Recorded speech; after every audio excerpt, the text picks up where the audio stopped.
Good morning. इस video में हम सभी बिहार डीएलएड फर्स्ट ईयर समाज शिक्षा और पाठचर्या की समझ का जो पहला यूनिट है, F1 का जो पहला यूनिट है बच्चे, बचपन और समाज, इसको हम लोग देखेंगे, जानेंगे, समझेंगे क्या है, कैसे है। ठीक है, तो सबसे पहले देखिए, पहला यूनिट में जो बातें निकल कर के आ रही है, चार टर्म यहाँ दिया गया है। इस 4 टर्म में क्या पढ़ना है, कैसे पढ़ना है, क्या समझना है, उन सबको पहले समझिए। सबसे पहले देखिए बच्चे और बचपन, फिर इसमें क्या क्या दिया हुआ है, उसका सामाजिक संदर्भ, सांस्कृतिक संदर्भ और उसका ऐतिहासिक संदर्भ को आपको जानना है। बच्चे को क्यों जानना है, सोच करके देखिए। आप खुद को बतौर शिक्षक सोचिए, फिर देखिए। आप कक्ष में गए पढ़ाने के लिए, मेरी बातों को अच्छे से समझिएगा।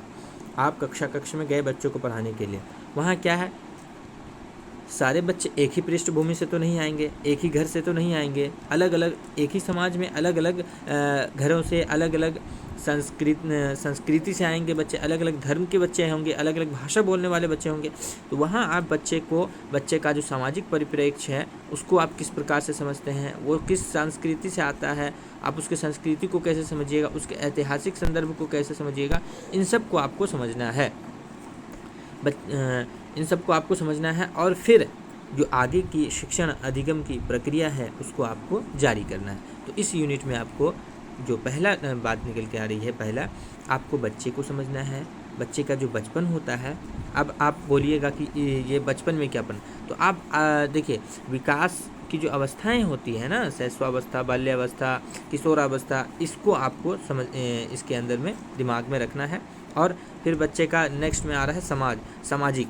तो सामाजिक से तात्पर्य है यहाँ पर समाजीकरण होना। बच्चे किस प्रकार से समाज से जुड़ते हैं, किस प्रकार से समाज के नियमों, कानून, कायदे उसको सीखते हैं। जैसे अगर किसी समाज में ऐसा है कि 5 वर्ष 6 वर्ष का हुआ, सारे बच्चे को स्कूल में जाना है, नियम बना हुआ है, समाज वहाँ पर नियम बना दिया है। तो अब क्या है, अगर वहाँ पर कोई दूसरा समाज से कोई दूसरा व्यक्ति नया कोई वहाँ पर आया है, तो वो भी इस तरह इस नियम को मानने के लिए विवश होगा। ऐसा नहीं करेगा वो, यदि गरीब ही है तो वो ऐसा नहीं करेगा कि अपने बच्चे को मजदूरी के लिए भेज दे, तो ऐसा नहीं हो सकता है वहाँ पर। तो समाज का जो नियम बना हुआ है उसको जो बच्चा है उसको अपनाने की कोशिश करेगा। तो यहाँ पर ये है। और एक चीज़ इस बात को मेरे समझिए, एक समाज ऐसा है, 2 समाज हम ले लेते हैं, ठीक है, समाज 1 और समाज 2 करके अभी समझ लीजिए इसको। एक समाज 1 है और एक है समाज 2। बच्चे का समाजीकरण दूसरा में हम लोग समझ रहे हैं, ये दूसरा पहला सारा यूनिट जो है ना एक ही में कंबाइन है। तो देखिए, एक समाज ऐसा है क्या वहाँ बच्चे जो है सुबह होता है एकदम अपना जो एक्सरसाइज वगैरह होता है, व्यायाम किया और नाश्ता वगैरह किया, ब्रेकफास्ट वगैरह किया और अपने स्कूल के लिए चले गया, ठीक है। और जो डेली का दिनचर्या होता है, खेल वगैरह सारा कुछ से वो करता है। तो ये एक तरह से पॉजिटिव मिलेंगे, अच्छा समाज बोलेंगे इसको, ठीक है। और एक समाज ऐसा है क्या, जहाँ बच्चा सवेरे जगता है और जगते ही वो गलत के संपर्क में आ जाता है। मतलब कह लें कि नशा करने लगता है और पढ़ाई लिखाई से कोई वास्ता नहीं उसको, वो गाली गलौज करने लगता है। सारा जो दिन का समय है, जो पढ़ाई का समय है, उस सारे समय को वो खेल में व्यतीत कर देता है। खेल भी कैसा, जिससे मतलब कि पढ़ाई लिखाई का कोई लेना देना नहीं। तो इसमें ये समाज अच्छा हुआ और इससे जो बच्चे का समाजीकरण होगा, इससे बच्चों का ऑल ओवर डेवलपमेंट होगा, ठीक है, इस समाज में। तो यही है। अब समाजीकरण दूसरा में निकल करके आ रहा है, समाजीकरण है क्या, इसकी समझ क्या है, इसी कौन कौन से कारक प्रभावित करते हैं। तो सबसे पहले समझिए समाजीकरण क्या है। हम लोग अभी पहले आपको बताए समाज के नियमों को, समाज में नियम बना हुआ है, तो बेसिकली समझिए सामाजिक नियमों को अपनाने की प्रक्रिया समाजीकरण कहलाता है। अब एक बात ध्यान दीजिए, समाजीकरण यहीं तक सीमित नहीं रह जाता है, इसका क्षेत्र बहुत बड़ा है। हम देखते हैं बच्चे का जो नैतिक विकास है वो भी समाज में होता है। बच्चा अच्छाई बुराई कहाँ से सीखता है, परिवार से सीखता है, समाज से सीखता है, यही से ना सीखता है। अभी जैसे हमने आपको 2 उदाहरण दिया। अगर वो जो गाली गलौज वाला समाज है, वहाँ भी अगल बगल में अगर वहाँ एक अच्छा परिवार भी आकर के बसता है तो उसका भी बच्चा गाली गलौज ही सीखेगा, क्योंकि वो ऐसा समाज है।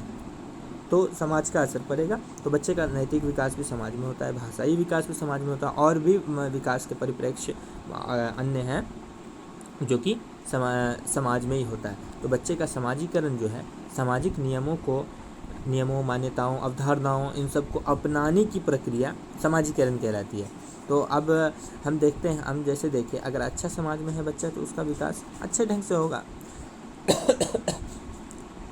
समाज के जो लोग हैं, समाज की जो संस्कृति है, समाज का जो ऐतिहासिक संदर्भ है, समाज का जो बदलती प्रकृति है, समाज में नवाचार जो है, वो सारी चीज़ें, वो सारे कारक बच्चे के विकास को प्रभावित करेगा। ठीक है, अब आगे देखिए बच्चों का समाजीकरण किस रूप में होता है। इसमें आपको हमने जो बताया, बच्चों का समाजीकरण में बच्चे के माता पिता, परिवार, पड़ोस, जेंडर, इन सब की क्या भूमिका होती है।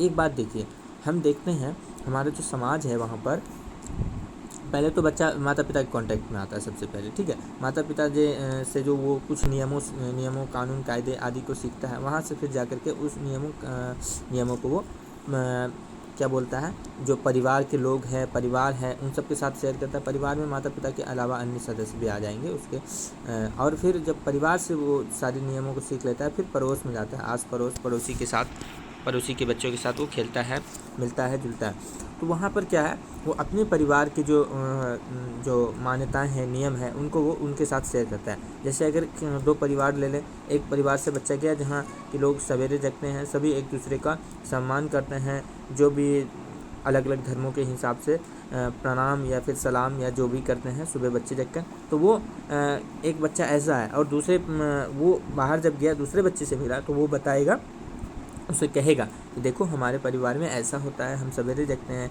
दूसरे का सम्मान करते हैं, तो और व्यायाम करते हैं, हमारे परिवार में ऐसा होता है। तो पड़ोस के साथ वो अपनी बातों को शेयर करेगा। तो इससे भी जो दूसरा बच्चा है उसमें नई जिज्ञासाएँ पैदा होंगी, वो अपने परिवार में जाकर के इस नियमों को, ये जो बातें हैं उनको शेयर करेगा। और एक बात देखिए, जेंडर को हर एग्ज़ाम में आता है, ये इसको बहुत इंपॉर्टेंट समझ लीजिए। ये एक सामाजिक अवधारणा है। कैसे सामाजिक अवधारणा है, एक चीज़ देखिए, आप कोई लड़का है, लड़की है, ठीक है, तो ये तो प्रकृति ने बना कर दिया है। ठीक है, प्रकृति इसका एक तरह से बना हुआ है कि एक लड़का है, लड़की है। अब समाज इसमें ये बना देता है कि ये लड़का है तो ये बाहर जाएगा कमाने के लिए, ये लड़की है तो घर में घूंघट है वो तान करके अंदर ही रहेगी। तो ये समाज द्वारा नियम बनाए जाते हैं, इसे कहते हैं जेंडर। ठीक है, और आपको एक और आएगा जेंडर स्टेरियोटाइप, जेंडर रूढ़िवादिता, जो हमने कहा। जैसे अगर कहीं कहा जाता है कि लड़कियां ही केवल रोटी बना सकती है, लड़के नहीं रोटी बनाएंगे, लड़कियां पिंक कपड़े पहन लड़कियां ही केवल पिंक कपड़े पहनेंगी, गुलाबी कपड़े लड़के नहीं पहनेंगे, लड़कियों पर ही अच्छे लगते हैं। ये सब जेंडर रूढ़िवादिता के अंदर आता है, जो नियम पहले से बनाए जा चुके हैं। जैसे अगर चोट लगता है तो लड़कियों को दर्द होता है, लड़के को दर्द नहीं होता है। तो इन सब के तरह के जो नियम हैं, जो एक तरह से कह लेंगे कि अलग ही बात है, इसको मानने वाली कोई नहीं है, अपने मन से हम लोग कह देते हैं। तो ये सब चीज़ें जेंडर रूढ़िवादिता में ही आएंगी। ठीक है, अब इसमें जो ये सब चीज़ें हैं, ये सब हम देखते हैं कि समाज हम पर लादता है। ऐसा तो कोई प्रकृति का नियम नहीं है कि लड़कियाँ ही केवल खाना बनाएंगे, या लड़के ही केवल बाहर जाएंगे, लड़के ही केवल पढ़ेंगे, ऐसा कोई नियम नहीं, समाज द्वारा बनाया जाता है। और हम चौथा में देख रहे हैं बाल अधिकार का संदर्भ। आपने ह्यूमन राइट्स पढ़े होंगे, कितने ह्यूमन राइट्स हैं? 6 है। ठीक है, 6 में आप एक ह्यूमन राइट्स ये भी है, बाल अधिकार जिसको कहते हैं, 6 से 14 वर्ष के बच्चों के लिए निःशुल्क एवं अनिवार्य शिक्षा। ठीक है, ये 2 टर्म है, निःशुल्क एवं अनिवार्य। तो ये बच्चों का अधिकार है, और इस वर्ग में जो ये अधिकार है, इसमें हम बच्चों को 6 से 14 वर्ष के उम्र के जो बच्चे हैं उनको हम शिक्षा देंगे, विद्यालय से जोड़ेंगे, इनका नामांकन कराएंगे। इसी में आता है एक अच्छा सेकेंड ईयर में है आपके सार्वभौमिक शिक्षा का एक टर्म आता है, वो इसी से जुड़ा हुआ है, जिसमें हम बच्चे को जोड़ते हैं, विद्यालय से जोड़ने का प्रयास करते हैं, ज़्यादा से ज़्यादा चाहते हैं कि विद्यालय में जुड़ा रहे बच्चा, विद्यालय को ना छोड़े। तो बाल अधिकारों का संदर्भ ये है कि 6 से 14 वर्ष 21A में है, संविधान के 21A में है। ठीक है, 21A अनुच्छेद में है 6 से 14 वर्ष के बच्चों के लिए निःशुल्क एवं अनिवार्य शिक्षा का जो प्रावधान है वो रखा गया है कि 6 से 14 वर्ष के बच्चों के लिए हम मुफ्त में एवं शिक्षा उपलब्ध कराएंगे, मुफ्त में और सारे संसाधन जो हैं वो सरकार मुहैया कराएगी। यदि इस बीच कोई गार्जियन अपने बच्चों को विद्यालय नहीं भेजता है तो वहाँ पर है क्या कि बच्चा कानूनी कार्रवाई भी अपने पेरेंट्स जो अभिभावक हैं उनके विरुद्ध कर सकता है। अब यहाँ उपेक्षित वर्ग है। उपेक्षित वर्ग का एक बात समझ लीजिए, जो वर्ग जो संसाधनों से वंचित है, ठीक है, सामान्य जो संसाधन है, शिक्षा हुआ और जो मान लेते हैं जो डेली बेसिस के जो संसाधन हैं उनसे वो वंचित हैं, तो उन सब बच्चों के लिए विद्यालय से उनको कैसे जोड़ा जाए, इन सब के लिए हमें विशेष चर्चा करनी है, विशेष जानकारी लेनी है कि उन सब बच्चों को हम विद्यालय से कैसे जोड़ें। जरा आप सोचिए कैसे जोड़ेंगे। सबसे पहली बात इसमें आती है जागरूकता। हम उसे शिक्षा के प्रति जो है जागरूक करेंगे, हम उसे शिक्षा का महत्व समझाएंगे कि देखिए पढ़ लिख कर के लोग जो हैं कि बहुत आगे जा चुके हैं। हम देखते हैं हमारे समाज में लड़कियां हैं, कल्पना चावला को देखेंगे, सुनीता विलियम्स को देखेंगे, तो आप देखते होंगे बच्चों की जो किताब है वहीदा प्रिज्म की बात कर लेंगे, EVS की एक किताब है, उसमें 3-4-5 क्लास में इसी तरह से लड़कियों की जो है ना कहानियाँ दी गई हैं। आप जब भी सोचेंगे ना फिर आपको समझ में आएगा क्यों दिया गया है। इससे बच्चों में सर्वांगीण विकास के तहत डाला गया ताकि बच्चों का संपूर्ण विकास हो सके। यदि ये लड़कियां कर सकती है तो हम क्यों नहीं कर सकते हैं।